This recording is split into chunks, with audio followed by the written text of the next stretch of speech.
Spire Motorsports could be headed to the NASCAR Xfinity Series in 2026, and NASCAR will race at the Coronado Naval Base in 2026 in San Diego. What's going on, guys? It's Daniel, and welcome back to our video. We got some NASCAR and Motorsports to discuss today on the channel. Let's go ahead and just show them those really quickly. We're first going to take a look at a couple paint schemes that have been revealed over the course of the last couple days. Let's go ahead and just show them. The first paint scheme we're taking a look at is Kyle Larson's 2025 Hendrick 1100 scheme that we'll see in the Xfinity Series race at Indianapolis. This scheme will also run in the Cup Series race as well for the Brickyard 400. Scheme looks alright in my opinion. It kind of looks very similar to the Cup Series car. I kind of prefer this one in all honesty. It does look solid. Love the orange tint on it. It does look really, really good. The next paint scheme we're taking a look at is Jesse Love's 2025 C4 scheme that we'll see this weekend at the Brickyard 400. This looks very similar to the one he had with RCR, except this one's a little more blue compared to the one that's been a little more black and all the other colors on it. This one looks alright. It does look good.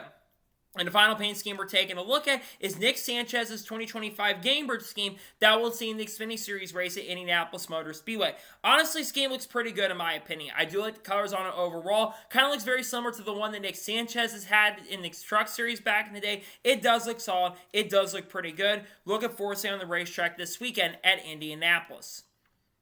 And now we're going to jump on to the next story of today's episode as we're talking about the Indy purses for this weekend. So every time we have a NASCAR Cup, Xfinity, and Truck Series race, Bob Pockets talks about the purse money for the event. And according to Bob, for the Cup race, it's $11,055,250. For the Xfinity race, it's $1,651,939. And for the Truck Series race, it's $782,900. Cup Series obviously gets the most money, and that purse money will be distributed a little more over the course of 27 in the front row, no longer having charters currently at the moment. Xfinity's a little bit down to compare to what I expected. I thought that number would be a little closer to $2 million, considering this is a big track. And for trucks, they are more at a short track this weekend, so this doesn't shock me and surprise me. But I do wish the number for trucks would be up a little bit more. But it doesn't surprise me or shock me. See, the Cup gets the most, and once again, like it's been throughout a lot of this year, the Xfinity Series and Truck Series don't get as much, and I wish the Truck Series also got a little bit more purse money, in my honest opinion.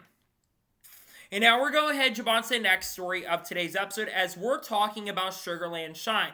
As it was announced on Wednesday, the Sugarland Shine will release a new product with Richard Petty starting, I believe, this week. That is going to be called Petty Punch. According to what was reported by Adam Stern, they will have 25% ABV. I think that's alcohol-based volume, if I'm not mistaken, which that is a massive, massive number, by the way, when you look at the ABV number, when you look at alcohol per the volume per each of that. That is a really, really big deal, but it's also cool to see the Sugarland Shine, which I believe some NASCAR drivers had some association with that company, I'm pretty sure. I think that's kind of cool. They're releasing a product with Richard Petty. I gotta say, the can actually looks really good. I think they knocked this one out of the park. It looks pretty good. I like the look of the can, in my honest opinion.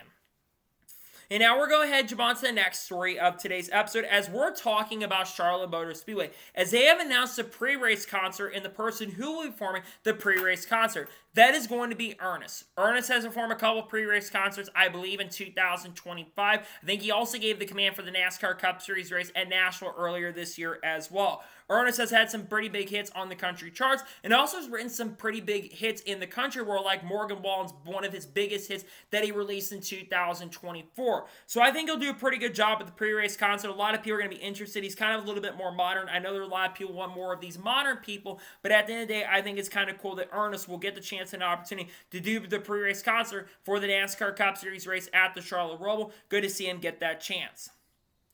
And now we're going to jump on to the next story of today's episode as we're talking about Connor Zilich. As it was reported by the NASCAR Insights account earlier this week that Connor Zilich is now the youngest driver to reach 5 wins in NASCAR Xfinity Series competition at 18 years, 11 months, and 27 days.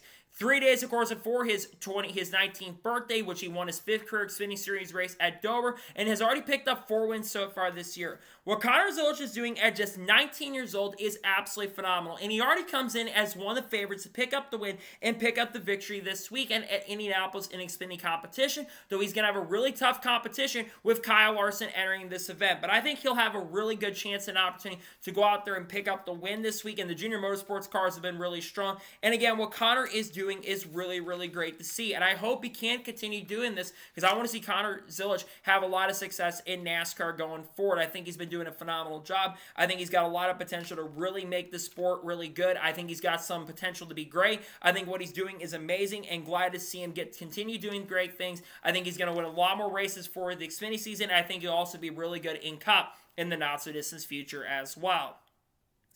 And now we're going ahead and jump on to the next story of today's episode as we're talking about Alon Day. As it was announced yesterday evening that Alon Day will drive the number 24 for Sam Hunt Racing in a couple weeks from now at Portland Raceway. Well, of course, the NASCAR Cup and Truck Series will be racing at Darlington during Southern 500 weekend. The Xfinity Series heads out to Portland during that time. Alon Day will make his first Xfinity Series start, I believe, in 2025. It could be wrong on that, though. But, of course, he's made a couple starts so far in the NASCAR, in the ARCA West and Main ARCA Series with Venturini Motorsports in the 25 car. Had a really good shot to win the ARCA race at Lime Rock and was really good also at Sonoma as well in the ARCA West event in that 25 car. Alon, of course, had a lot of success as he's won a lot of races in the Whelen Euro Series and has been doing a pretty good job over there as well. And I expect Alon Day to have a really solid shot and opportunity to be extremely competitive in the event at Portland. I think he's going to be fast. I think the Sam Hunt Racing cars, well, yes, they've had a lot of inconsistency and they haven't won a race so far. The 24 car had a really good shot when they ran at COTA with Corey Heim, and Corey Heim has scored a couple top 10s with this team, including a really strong run at Bristol earlier this year. Ryan Truex did struggle a little bit, unfortunately, in this car, but I do expect that Alon is going to be pretty fast. I think he'll be pretty competitive. I think he'll have a solid shot and a pretty good opportunity for maybe a top 10 or top 15. I think this car, again, will have some pretty good speed. I think it's going to be a good run for it. I think especially, yes, Connor Zilich is going to be the odds-on favorite to go out there and pick up the win, but I think at the end of the day, he'll be really strong. I think Alon will have a pretty good car at Portland coming up really, really soon. And now we're going ahead and jump on to the next story of today's episode as we're talking about the Xfinity Series race from Charlotte Motor Speedway. As it was announced yesterday afternoon that the Xfinity Series race from Charlotte Motor Speedway has officially had a time change. Originally, this race was supposed to be at 4 p.m. Eastern Standard Time, but they've gone ahead and moved the start time back to 5 p.m. Eastern Standard Time. This means that this race will go up against darkness. Now, before I saw the tweet from Dustin Long, I was thinking, why are we moving this race back farther? Because from what I know, they don't have temporary lights in the infield. That was the case until Dustin Long reached out to NASCAR, and according to what Dustin Long actually reported a couple days ago, it has been confirmed that the Xfinity Series race at Charlotte, they actually are going to install temporary lights in the infield for the Xfinity Series race at Charlotte. So we are not going to have to deal with issues when it comes to sunset. And I'm really happy to see that. And honestly, I'm not actually against the change, because I was against the change originally because I thought there weren't going to be any lights in the infield because they had issues with that a couple years back. But now, because they're moving the vent a little bit farther back and they are going to have lights because they know that sunset could be a factor. Yes, the Xfinity race is probably not going to be super, super long, but you're going to have a pretty solidly long event that could happen, especially how crazy the event was last year. I just wish we could move these times also a little bit earlier, though, because what happens if rain hits the track? Yes, you have lights, but do you want the race to go past midnight? I think that would be a little bit of an issue, especially since the next day is a Cup Series event. But I'm not really against the move now, considering what we have know at this point for the Xfinity Series race at Charlotte. At least we know they're going to have lights inside the infield. I'm happy about that. I wish we couldn't change the start time for these events all the time like we've been doing as of late, but now with the temporary lights, I don't think it's actually the worst move that they're doing, in my honest opinion.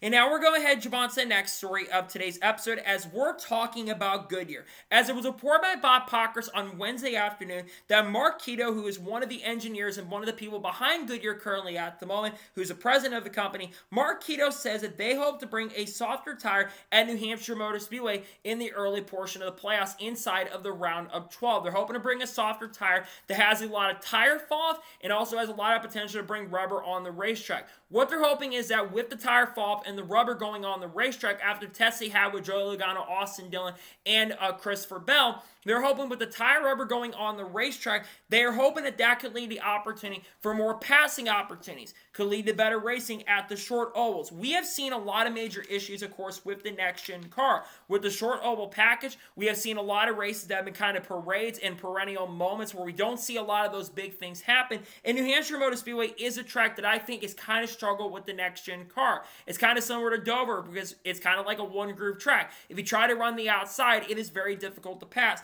But if you create rubber on the racetrack, because we might have rain, who knows at this point. But if you have rubber on the racetrack, it can lead to actually a little bit of better racing. And I think that's what the fans want to see. They want to see the racing at least be a little bit better at tracks like this, because a shorter oval racing has just not been that good, unfortunately. I personally think we need the road course tire there, as I think the road course racing this year's actually been a lot better than it's been in prior years, and I think we've had some good racing because of that road course tire and the tire fall off coming from that as well. But I will say, hope with the tests they had, the race could be better. Plus, you want this race to be good with this race being in the playoffs. And I think they got to look at Crystal Ball being the favorite to win that event. I just really hope and pray that with this new tire, we can see some really solid racing at New Hampshire Motor Speedway coming up very, very soon.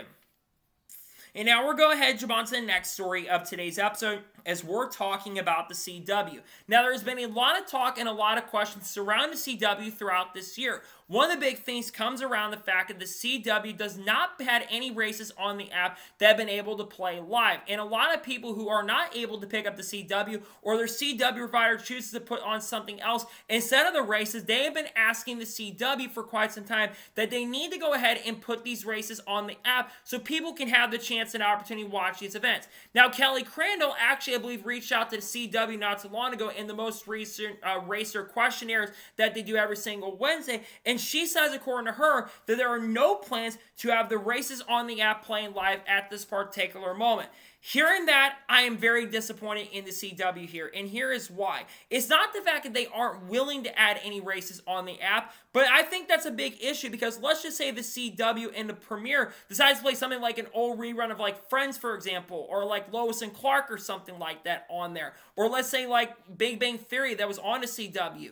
I really personally believe that they need to get the races on the app, and they need to get the app up and running, because that has been one of my biggest complaints and issues, at least for the live events. I mean, how is it that you can put the practice and qualifying sessions on the CW and you can have them live with no issues and no problems? But you're telling me you can't get the races live on the app? You guys have known about this for over a year at this point. We're almost through a full season at this moment right now. This is not complicated. I think your guys' coverage has actually been really, really good this year. I've been praising their coverage because I think the CW has generally done a really good job. There's been a lot of chemistry with the co-commentators and the people that have come in the booth recently, like Kyle Busch and Denny Hamlin, for example. But I personally think that the races need to be available on the app. It is not rocket science. It needs to be figured out soon, because it's frustrating a lot of people like myself who may down the road need that, especially if certain parts don't get the chance and opportunity to see these events. So to me, this absolutely needs to happen. They need to get the races on the CW booted up. It needs to be happening. I wish it could happen sooner. I don't know why it's taking so long for this to get figured out, but it needs to get figured out quickly, and it needs to get figured out as soon as possible, in my opinion, because right now, I just don't agree with how long it's taken for them to get this up and running, and I think it does need to get fixed here very, very soon. Hopefully it does get fixed in the not-so-distant future, where the races can be on the CW app and can be played live very, very soon. And now we're going ahead and jump on to the next story of today's episode, as we're talking about NBCSN. As was reported by Adam Stern late last night, that NBC is discussing a new sports cable network that could be coming by the end of this year that'll be part of the NBC Universal company. Now, what do we think about when we hear sports cable network with NBC? One thing that comes to mind is NBCSN. Now, NBCSN took over Versus in the early 2010s. And NASCAR had a lot of their races on NBCSN when they started coming over and covering races in 2015 when NBC returned. A lot of the Xfinity Series races, the Cup Series races, and even some of the ARCA West and East races actually ended up going on there, for a lot of those races transitioned over to Flow Racing, and a lot of those events went to different networks going into the future.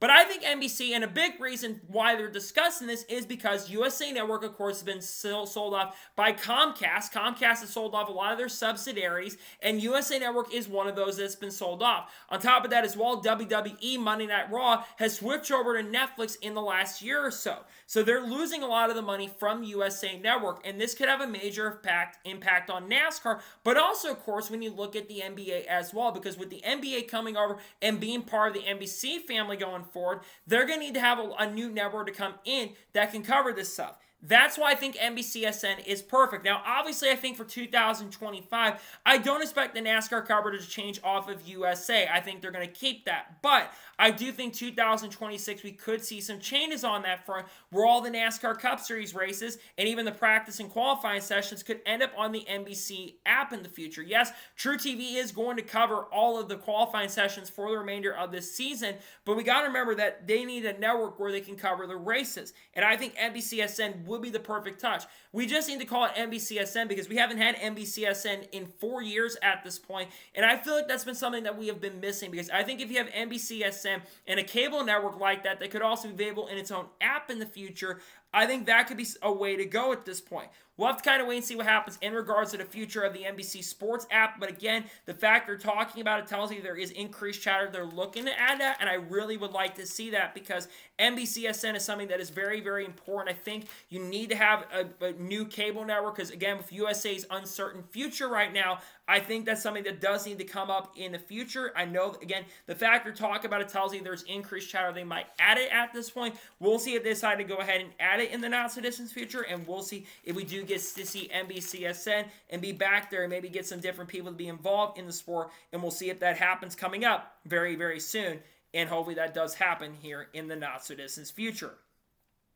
And now we're going to head on to the next story of today's episode as we're talking about Ryan Blaney. Now, we're going to talk about Daniel Trotter's response to all the criticism in just a short little bit. But obviously, this all comes from what happened with Mark Martin, where basically Daniel Trotter and Larry McReynolds went on SiriusXM NASCAR Radio, and they didn't really mention the driver's name, but many, including myself, implied that basically they were talking about Mark Martin. Well, Ryan Blaney actually talked a little bit more about the argument around it and not criticizing individuals. Say, he weighed on the playoff debate. He says he actually prefers the original chase format. The chase format that started in 2004 up until 2006, where only 10 drivers would make the playoffs. They would make some tweaks in 2007, where 12 people would get in. Then, of course, in 2011, they had the wild card format. And then in 2014, we went to the current playoff system. But he also criticized a lot of people for calling championships Mickey Mouse titles. He doesn't really love that people call them Mickey Mouse titles, and he's not a big fan of that. And he doesn't really understand because it kind of discredits the argument. I can't entirely disagree with Ryan Blaney on this. I think that the Mickey Mouse stuff, that obviously a lot of that came around in 2020. I think that was a response that Jimmy Johnson had on Twitter back in 2020 or 2021. And many people started calling that because of how Chase Elliott won the title. Yes, Kevin Harvick had a 9-win season in 2020, but that was the thing. Kevin Harvick was really, really good, but Chase Elliott also was not a terrible champion in 2020. Though I still think Kevin Harvick probably should have won the championship that year, but Chase Elliott also had a solid year. And we got to remember Chase Elliott also had some bad luck. It was actually a lot closer to Harvick than I think a lot of people realize, especially in the early portion when NASCAR did return to the pandemic. And then you got to think about 2024 as well. Joey Logano was a worst champion in NASCAR Cup history, period. Joey Logano, great driver, 3-time champion, won a lot of races, going to go in the NASCAR Hall of Fame as a first ballot Hall of Famer. His average finish last year, though, was a 17.6. One of the worst average finishes. In fact, the worst average finish, the least amount of top 5s in top 10 for a champion in NASCAR Cup history. And he got in because of a technicality of the round of 8. It's not even like he completely earned it. He was eliminated in the round of 12. And because Alex Bowman got disqualified from the race at the Charlotte Roval, that's how he got in. It wasn't because of how he did it on pace and speed. Bowman straight up beat him, and he got disqualified. That's why he got in the first place. So I think that when we come to the playoffs, I actually would love to go back to the full season format. But I don't think that's going to happen. So the easiest solution, and I actually agree with Ryan Blaney on this, is I think they should go back to the original chase, or at least go back to the format with 12 drivers. You don't lock your way in, but you make wins matter a lot more. Instead of having, let's say, 5 points for winning a race, you go up to 15. You make consistency matter, and you have the top 12 drivers in the points, and those are the guys that go for the championship, and you have 10 races to decide it. 10 races is enough of a sample size, and you get enough of a season to kind of determine who is the best. And you might have someone run away with it, with how close everything is. I think you'd be a lot closer than people realizes. But what Ryan Blaney is doing here, and I appreciate, is he's actually discussing the situation with the playoffs and actually having a debate and discussion. Unlike someone who we're going to talk about here in just a second in their response to a lot of the criticism that they've received. I'm not a big fan of some of the people complaining. I get what Ryan Blaney is saying. I don't agree with Ryan Blaney entirely, but I do appreciate the fact, and I will also appreciate when Kenny Wallace brought Mark Martin on the podcast that he did not too long ago, because they actually had a discussion. It was actually a pretty discussion that had a a lot of productive stuff that came out from it. I think that's how I think it should go when it comes to discussions like this. And now we're going to go ahead and jump on to the next story of today's episode as we're talking about Daniel Trotter's response to the criticism. Now, we all talked about the situation, and I think many YouTubers, including myself, I know Eric Esep talked about it, Jared talked about it, even Kamikaze Games kind of talked about it as well, but everybody talked a lot about the situation happened on SiriusXM NASCAR Radio. So Daniel Trotter and Larry McReynolds had someone call into the show. There's a 2-minute, 20-second clip where a fan had called in talking about the format and what's going on with that at this point. Well, they basically kind of scoffed at that fan, and they basically went after and Larry McReynolds basically kind of said that it's someone that had not won a championship in the sport is who they were implying about. And she also went on to say, I'm not going to mention names, and I pray to God we don't go back to full season format. Let's keep moving on and moving forward. Well, then later that time, around when the show was coming to an end, she responded to Mark Martin by saying, Mark, you know I love you, but we need eliminations. We need playoffs. We need all this stuff because we need to keep moving the sport forward. Where Mark Martin said, we need to, no we don't, in 3-word thing. And people saw that and they were really frustrated with her. Now, yesterday, and she actually deleted this tweet, thank God I got the screenshots to prove this, Daniel Trotter actually responded to the criticism by basically saying that everybody was putting words in her mouth and that people were absolutely lying about what she said, and that she never mentioned Mark Martin on the show, and basically said we need to keep moving forward. Now, that tweet got a lot of people talking, including myself, because number one, that is not absolutely true that you weren't talking about Mark Martin. I mentioned this. Sure. Did you mention Mark Martin's name on the show? No, you did not mention Mark Martin's name on the show. The problem is that literally while the show is going on, and you may have called Mark Martin, I don't disagree, we need to kind of have a productive conversation, but you went on your show, you scoffed at the idea of going to a full season format, and then you responded to Mark Martin on Twitter a couple days ago, basically saying that we need a playoff format. So don't come out here and say, oh, the fans are lying about it when we all have the screenshots, we all the evidence, we all have the proof. Don't then go out there and delete the tweet after you received a lot of criticism. The easiest thing that you could have done is apologize for your actions. You could have gone on your show. You didn't even talk about this on the show because your show ended an hour after this. You could have gone on your show and you could have said, we didn't mean to go after a driver like this. We shouldn't have gone that way. We apologize and we didn't mean any disrespect toward them. Because regardless if it's Mark Martin or Denny Hamlin or even Dale Jr. or someone in the sport that hasn't won a championship, that really doesn't matter. It doesn't matter if they won a championship or not. Because they haven't won a championship, they don't get to have an opinion. I think Mark Martin is also very valuable to talk about this, considering this guy has not won a championship and didn't win a championship in the Winston Cup era. But he felt like he had a better opportunity for his career to flourish during that time. And I just think that the fact that you can't handle, number one, deleting the tweet shows you can't really, unfortunately, handle criticism a little bit, unfortunately, even though I've done that sometimes. But the fact you deleted your tweet, I don't understand in any way, shape, or form how you can go on your Twitter page and then delete the situation. Because personally, I just don't think you could have just went on your show. You could have apologized and basically said, I'm sorry. Yes, we had a conversation. We talked about it after the show. That would have been the easiest solution to this. The problem is you didn't do that. You went on Twitter, and instead of having a productive conversation like Ryan Blaney had, you went on your show and you tried to basically debunk the person making the argument. That's not how it should be. Debunk the argument, talk about the argument. Don't debunk the person making the argument. Even if you don't agree with them, don't debunk the person making the argument. I think that's a simple solution that can be made, and I really think we need to have more productive conversation, especially when it comes to the playoff stuff going on at this particular moment. And now we're going to head on to the next story of today's episode as we're talking about the 2026 NASCAR schedule. Now, we're going to talk about the San Diego announcement in just a short little bit. But during the presser and a lot of the media stuff was coming out, Ben Kenney, who's been involved with a lot of the scheduling over the course of the last couple of years, he did confirm that he expects the schedule to be released in the coming weeks. He says in the next few weeks or so.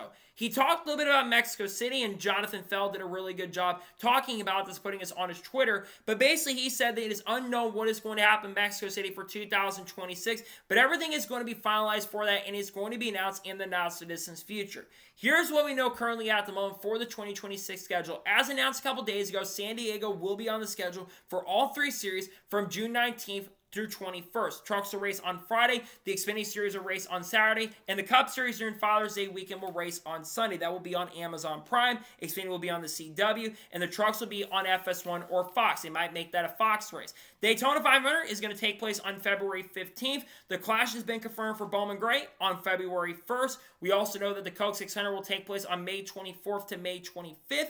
And then, of course, you do have the other big announcements. We know Southern 500 is going to be taking place around September 7th to September 8th, with Labor Day happening around that time. Daytona is probably going to be a week before that, on like August 30th, I believe. And then a couple other things like Homestead have been confirmed for the championship race as the start of championship rotation.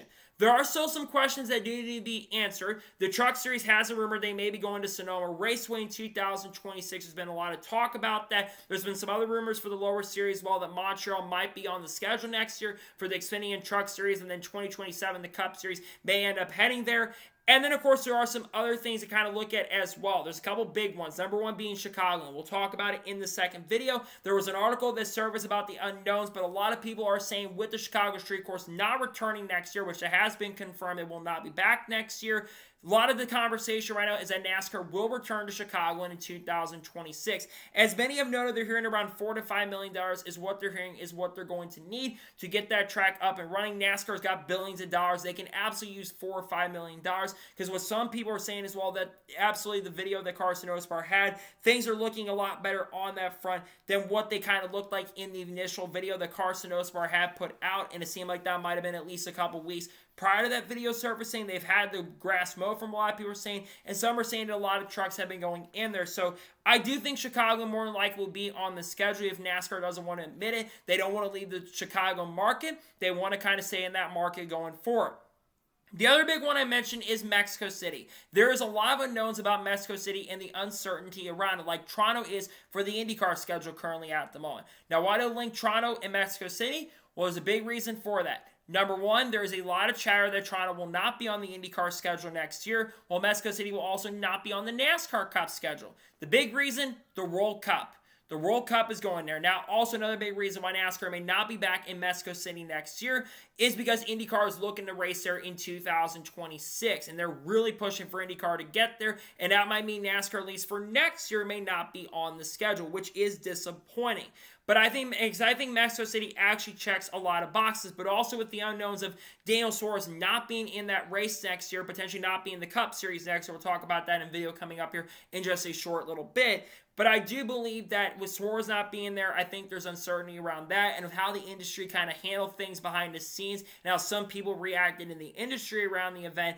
I do believe that Mexico City will not be on the schedule next year. A lot are saying that it's probably not going to happen. It could come back in the future. They're trying to get that candidate for the Cup Series as well, but there's still unknowns of what's going to happen on that front going into next season. There's some other small things we need to kind of know, of course, about Circuit of the Americas. There was rumors about maybe COTA not being on the schedule.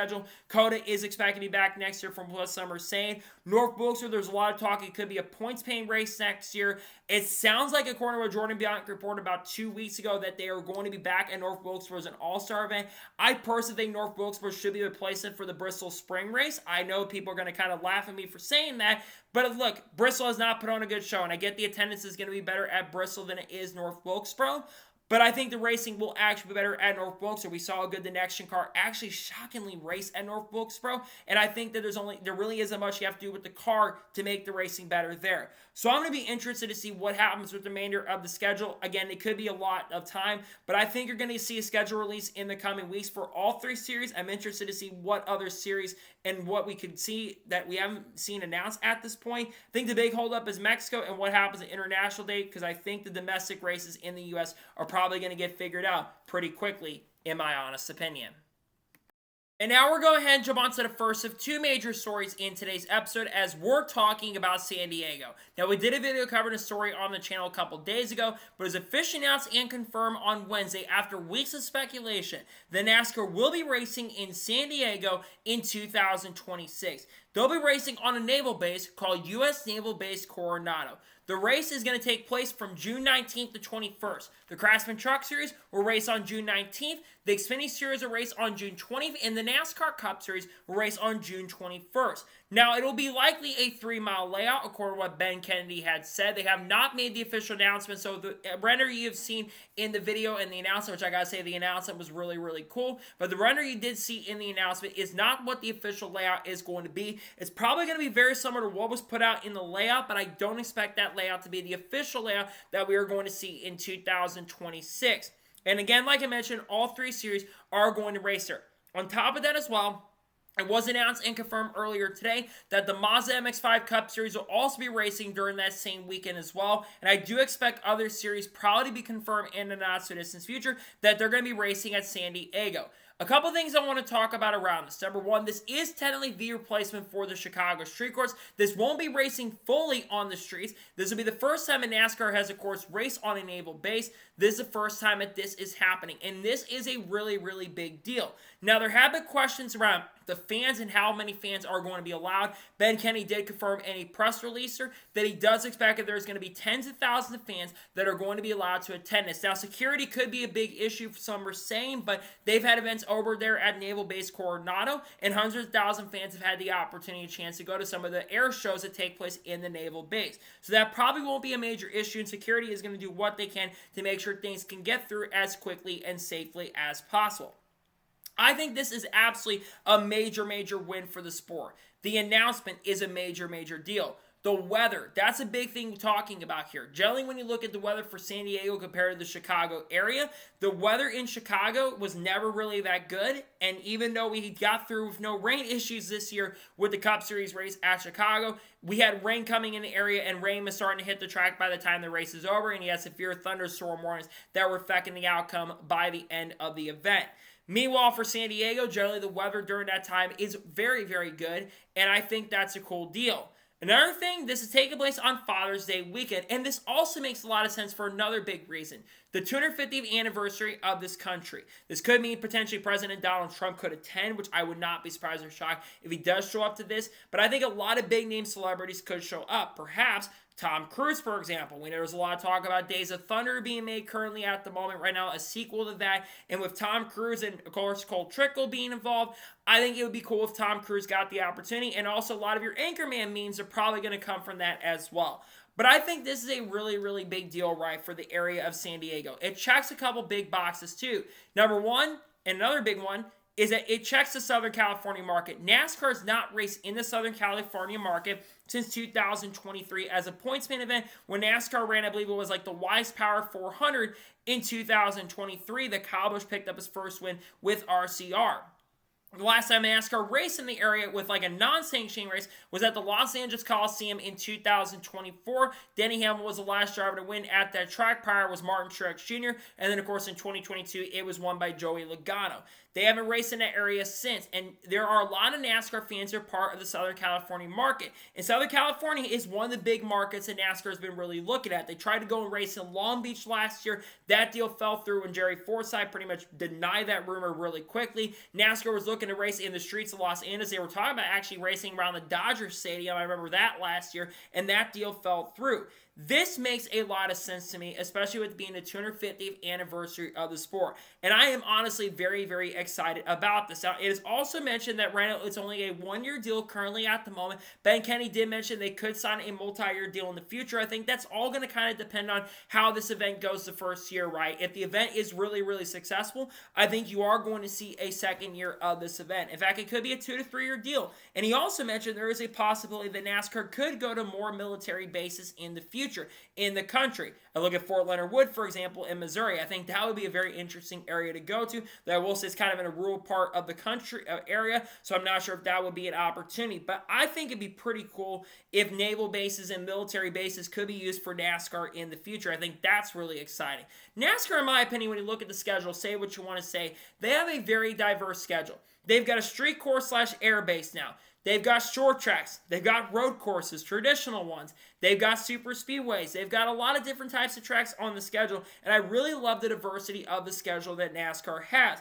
Now, I do think you're going to have some issues with the event, and those will probably come across time. Probably people in the area that are not as excited about it, but I personally am really excited about this event. I think this event is going to be a really big deal. It's also going to be on Amazon Prime for the Cup Series, the last race for Amazon Prime. Then probably you have to think that after that, it's going to be Atlanta opening up the in-season tournament once again if they bring that back next year, which I'm not sure if that will come back next year. A lot of the criticism toward it, which I think a lot of the criticism isn't fully justified, but I think there's also some justification towards some of the criticism that's come out with the in-season tournament. But at the end of the day, I think getting back to San Diego, I really love that this event is coming on the schedule, and it's one of the cool things that will be added to the schedule next year. We'll have to see if this is just a one-year deal for next year, or whether this will have multiple years. We'll have to wait and see what happens, and we'll see if we have more years with this event in the not-so-distant future. And now we're going ahead and jump on to the final major story of today's episode, as we're talking about some of the NASCAR silly season rumors that have been going around as of late. Let's first begin with some of the smaller stuff currently at the moment that we're going to talk about. First, Carson Quaffle. I talked about it yesterday on the channel. There's a lot of chatter that Carson Quaffle has signed a development deal and a development contract with Team Penske for 2026. If Penske, of course, does bring back their Xfinity Series program for next year, Carson Quaffle, from what I have heard, potentially could end up over there in the number 22 car if they bring that back. But that only right now depends on if they do bring that program back. If they don't bring the program back, I think there's a solid chance and opportunity. Then he might stick around with Junior Motorsports for one more season, and then down the road, he could be in line for a Team Penske NASCAR Cup bracket. So I don't know what the contract status is of all three drivers. Let's say Austin continues to struggle in that car. Carson Quaffle could be a potential leading candidate for that seat. But there's two big rumors that have been starting to pick up steam very, very quickly in the industry, and it revolves around two teams, Spire Motorsports and Kaulig Racing. Breakart mentioned this, of course, on this podcast that he does the closing last podcast with a co-host, Cam. They're saying a lot of big stuff's going to happen in Xfinity, and the big one surrounds Spire Motorsports. According to what Breakart mentioned, of course, on his show as well, he expects that Spire Motorsports will be headed to the NASCAR Xfinity Series in 2026. Now, Spire Motorsports, of course, has had an Xfinity Series program. They ran it back in 2023 with Carson Hocevar in select races. Carson had top 5 and top 10 speed. Yes, Junior Motorsports was really helping that team really get up to steam, but they have not had a full-time Xfinity Series program before. And Colby Evans noted this as well, that they are selling off a lot of their truck stable currently at the moment. And of course, there's been a lot of talk that Andres Perez may not be back in the number 77 truck, maybe after this week in Indianapolis Raceway Park. I've heard that may be gone after this week, and Andres might be looking for a ride throughout the remainder of the year. So what does this coincide with Kaulig Racing? Well, Spire Motorsports might be going into the position of Kaulig Racing, while Kaulig Racing could be coming down the Truck Series in a position of Spire. But the rumor is that Kaulig Racing could potentially have a Truck Series program in 2026, and they could perhaps be the team with Dodge. There are some saying that is not absolutely true, but NASCAR just talked about this rumor, and Kaulig could have a Truck Series program next year. And I think you think about the Dodge rumors. That could potentially lead to Kaulig Racing, perhaps if Dodge goes Cup Series racing in 2027, which there is chatter that Dodge is looking to go Cup Series racing that season. I think that would be a very interesting play and very interesting move if Kaulig could do that. Also, Kaulig Racing has absolutely been struggling in the NASCAR Xfinity Series as of late. Their team has not been the team they were a couple years back. Christian Eckes has been struggling at times this year as a rookie. Daniel Dye has not had the same consistent pace and speed that I think we all kind of expected. And Josh Williams has been Josh Williams. So the big question is, if you have to ask yourself on the Spire Motorsports Xfinity Series program, who would be the drivers for the team? Some have suggested one of them could be Roger Carruth. Roger Carruth currently, of course, drives full-time for Spire Motorsports in the NASCAR Craftsman Truck Series in the number 71 machine. He's been having a very solid year this year, one of the few guys at times that can keep up with Corey Heim. He picked up the win in National Super Speedway and has had generally some solid pace and really good speed throughout the 2025 season. I have seen some suggest that you could see a couple of the Kaulig guys end up over there. One of those, of course, being Christian Eckes. Christian Eckes, of course, drives the number 16 car for Kaulig Racing currently at the moment. Funny thing, he'll be making a couple starts for McAnally Hilgeman Racing, starting, I believe, in a couple weeks at Richmond Raceway in the number 16. He might be looking to go back down there next year, but Christian Eckes, I think, would be a solid candidate for the number 16 team currently at the moment if they decide to run 16 or the numbers they decide to run. And then Daniel Dye is another name that I've heard is a potential possibility. Daniel Dye, of course, does bring funding to the table. He brings sponsorship, and I think you may just see a couple of these guys go there. Same with Raja Karuf as well, considering Raja has driven for Jordan Anderson Racing this year in the Xfinity Series in a one-off run, which has association with the RCR group. I do think that that is a potential possibility. But I think Spire Motorsports having an Xfinity program will be a really big deal, and this could lead to development stuff. But it'll also be disappointing if Spire's truck program might go away. Because that's another thing a lot of people are saying is that Spire Motorsports, if they do go Xfinity Series racing, they may not have a truck series program next year, which would be really disappointing because Spire Motorsports this year has generally had some really good speed in truck competition at times. Yes, I know that 07 truck has not been great. Kyle Larson did get a win in that truck at Homestead, but that was because Corey Heim had electrical gremlins. And, of course, Larson did finish second at Bristol, but Kyle Busch has struggled in that truck. BJ McLeod struggled a little bit in that truck. And other drivers who got behind the wheel of that team haven't had the same consistent pace and speed throughout the year and season. And some think that probably expanded way too quickly. So if they have a truck program next year, I do think they'll downsize from 4 trucks probably down to like 1 or 2. I think they spread themselves way too thin in truck competition. What's also really concerning is the fact that, let's say Spire Motorsports does leave the truck series, and I get that they may be, Kaulig Racing might be replacing them on that area. What's disappointing is that is another team that would be leaving. We've been seeing drivers lose rides in truck competition, and I don't feel like the fields are getting bigger, and you got to wonder, what is the future of the truck series? We got Dodge coming in, but the way they're doing things, there's still some speculation on how that series is going to be. I mean, Cletus Zafarro's mentioned as a possibility to drive for those programs, and maybe he could be a Kaulig Racing, but I just don't know if Cletus is going to be a full-time driver. He's going to probably help get some people recruited over there, but I'm not really sure how things are going to work on that front. But for Spire Motorsports, it would be a really big deal. Because one, they'd be getting help with the Hendrick engines, and I really think that team actually be a lot better than Kaulig Racing is currently at the moment. I think Kaulig would have a lot of success in the NASCAR Craftsman Truck Series if they do in fact go Craftsman Truck Series racing. And I know that it would hurt for their Cup Series program in the future, and this would hurt some of the people saying maybe Suarez over to this team in Xfinity, but I just don't know how this is going to work out. But I like that Spire is looking at this point. They may have an Xfinity program once again, and I absolutely would love to see it. I think it'd be really, really huge to have that Xfinity Series program make a return. Again, it made some starts last year for Carson Hocevar. I think it'd be a major deal if something like that does happen, where we could see Spire Motorsports maybe have some Xfinity Series stuff going on. There's been some other stuff as well. Obviously, speaking of Spire, there's been talk about Justin Haley's future past this year. Some think this could be that he may lose his seat at the end of the year. Some think Suarez may end up over here. I think that he should get another year in this ride. Again, he's not been as strong this year. I think some expected, but I think he deserves one more opportunity to see what he can do, and I think he should get one more year because he lost his crew chief, he lost his, of course, his car chief, and he lost his pit crew over the season. So I think he should get one more year. So we'll see what happens with the remainder of silly season, but I think that the Xfinity Series and Truck Series are going to be a lot more chaotic than the Cup Series has been so far in 2025. So, that is going to be today's long NASCAR news and motorsports news episode. I want to thank you guys for watching. Please subscribe to the channel. Turn notifications on so if I win a video, it does go live on my channel. Follow me on Facebook and Instagram and support me on Patreon as well. Let's schedule more of that and comment your thoughts below on today's episode. What are your thoughts about potentially Spire Motorsports having an Xfinity Series program next year? Let me know your thoughts in the comments below. And how excited are you to see the NASCAR will be racing a naval-based Coronado next season?